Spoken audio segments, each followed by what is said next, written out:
এগুলি হচ্ছে আমার বিড়ালের খাবার। খাবারটা এটা হচ্ছে একটা মাছ, কি মাছ বলে সেটা আমি বলতে পারি না, তবে আমি ঝাটকা বলি। এই মাছটা শুধু পানি দিয়ে সেদ্ধ করা, লবণ ঝাল মশলা ছাড়া, কারণ এটা বিড়ালের স্বাস্থ্যকর খাবার।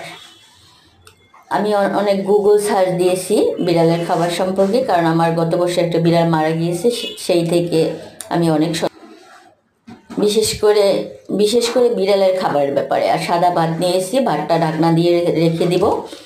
এটা 2-3 বার মাছ মেখে মেখে খাওয়াবো। কাঁটা ছাড়িয়ে নিচ্ছি। আমার কিছু বিড়াল আছে কাঁটা একদম সহ্য করতে পারে না, একটা কাঁটা গলায় বাঁধলে ওরা বমি করে দেয়। আর কিছু বিড়াল আছে শুধু কাঁটা খাবে, এই জন্য কাঁটাটা ছাড়িয়ে নিচ্ছি, তারপর মেখে ভালো করে খাবারটা দিব।